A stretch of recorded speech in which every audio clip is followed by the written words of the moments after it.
country. People can do videos like... Hey, welcome to my channel. Welcome to Mrs. Lane. Thank you for clicking. So, as always, we are still in June. Okay, not as always. Hey there, welcome to Mrs. Lane. Welcome to my channel. If you are new here, you are most welcome. Please don't forget to subscribe if you like this content and many other videos that I have. If you've been coming back, thank you so much for joining the family. And if you haven't yet subscribed, what are you waiting for? So guys, today, like I said, my previous couple of videos, I said I dedicate this month to Africa.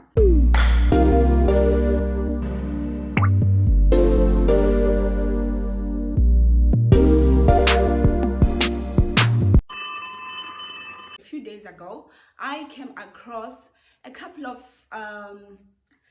news. This was not news to me, of course. Even if it's news to you, I'm gonna put a snippet of what I'm talking about, so that just to update you before I go into it. But basically, the reason why I'm making this video, it is to encourage the youth. Like I said I dedicate this to Africa and the youth of Africa, because here in South Africa, June is a youth month. We just celebrated Youth Day on the 16th, which was last week Saturday.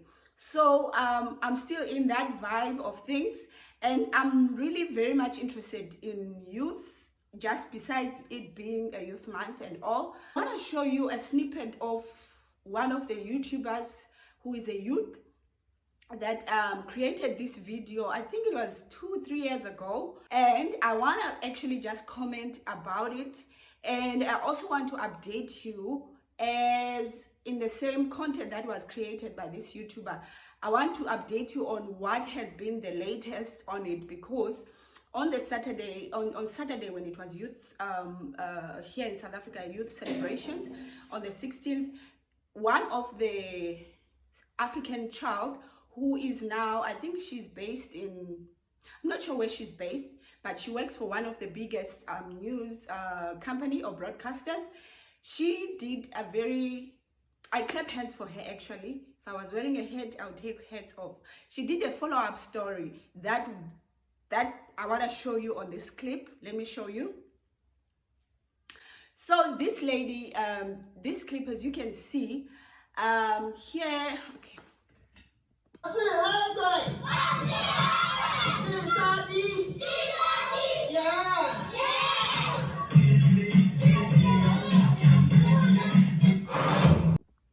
So let me quickly update you in case you didn't follow what happened, because I had to make these clips very short.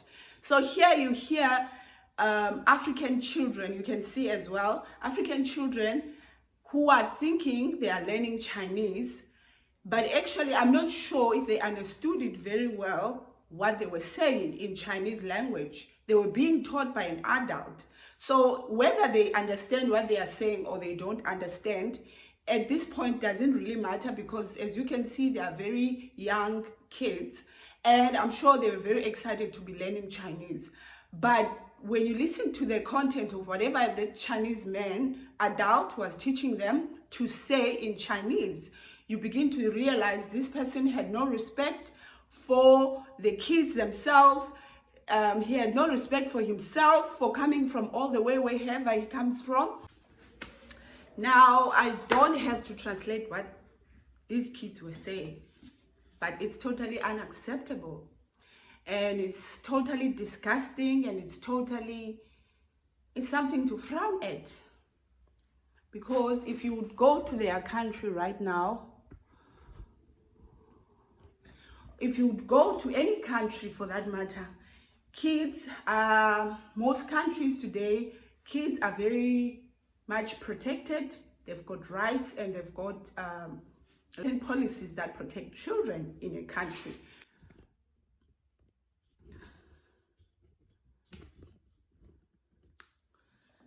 So you wonder what happened here, but what happened, seemingly this adult came to this particular country claiming that he would want to teach the kids. As you can see, the country itself, it's not a very fully developed country.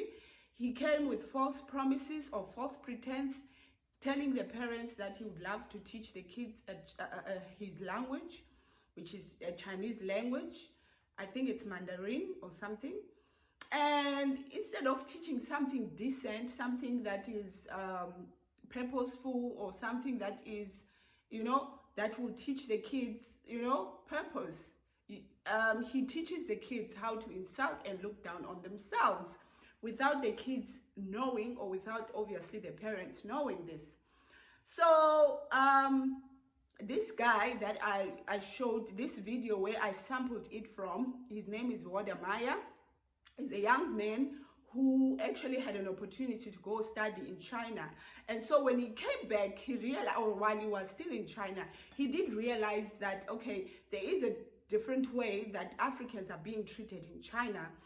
As a youth, I would feel that, all right, I'm not youth, but it hasn't been that long since I was youth. I feel like if you look at your life, there's this talk, I'm gonna raise the topic of joblessness and stuff like that. It's about time youth look at themselves not as victims, but as job, or rather problem solvers. And I also want to bring this angle that as youth, don't look at yourself and see yourself and limit how far you can look in terms of where you can be as a problem solver. As an African child, see yourself as someone who can spread your wings, explore every part of the continent. Because I believe as an African, in whatever corner of Africa you are, we more or less share the same challenges, if I may put it that way. And we have similar challenges, and you would find that if I am having a different challenge if our country is having a different challenge from your country, there's an exchange that could be done. There are experiences that your country might have gone through that we are now going through only now, and we might actually swap ideas, swap, what challenge, when you went through this problem, how did you resolve it, or how did you fail to resolve it? And now we look at that now, how can we solve not only this problem, but how they failed in the future, in the past. So I feel like youth needs to look at issues like that, because when this guy came out with this video, this young man from Ghana, Wodamaya, he got attacked when he, obviously by Chinese, because he already was someone who was well explored, who knew Chinese. I mean, he was doing videos, 100 videos in China. So many videos, not 100, so many videos. He had done so many videos in China, and he was well known in China. So he was attacked, and but I love how this next clip that I'm gonna put, they come back to the story, the follow-up. I feel like as Africans, we are that type of people. For so long, we have been the type of people that when something happens, we get up, we protest, we talk, we fight if we have to fight, we do all sorts of noises that we need to make, which is good enough, but not good enough again, because we are not people of follow-ups. So I actually was impressed by this young lady, because she did a follow-up story. She didn't just because we are very good at exposing what's bad.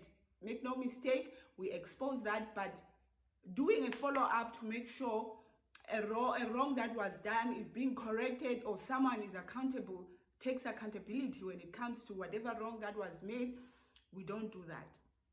So then in this next clip, you will see that this lady actually goes, although I would say her attempts were quite futile, in the sense that she didn't achieve the exact goal that she had.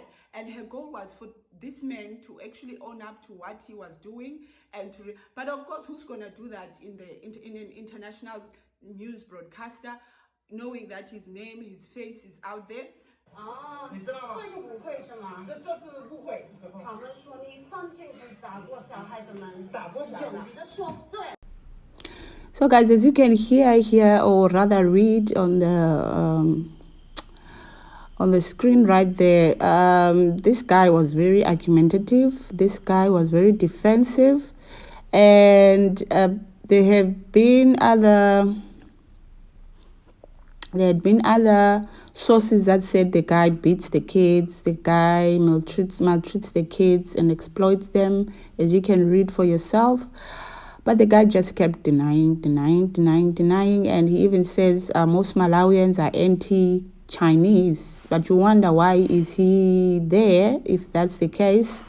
If it is what he says it is, if it is that bad. But yeah, so this lady was actually very repelled by this type of attitude, because I think she just came to confront and to probably hear reasoning. But how can you hear reasoning if someone is able to take kids and let them insult themselves, say such things, disgusting things about themselves? How can then that person be ready to reason and to be truthful? So you can continue to watch this, but it was really you can find the lady's name. I'll put it on the screen, and you can search for her work. Although I said earlier that she probably didn't achieve what she had decided to achieve, but I believe part of it was to actually expose this person.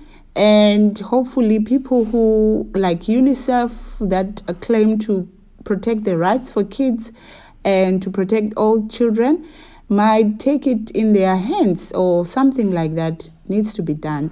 But anyway, guys, let's get back. You are free to watch this video. I'll put a link on it. Organization. 我可以回答这个之后，他指控我说在慈善机构工作，但是我不是在慈善机构工作，这是他的诽谤。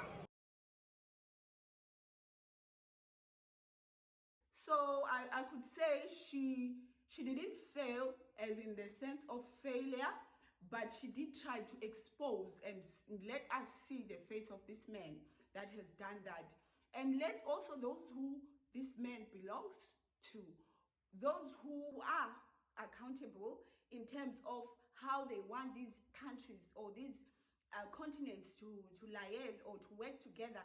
They should see what type of people represent them in other countries.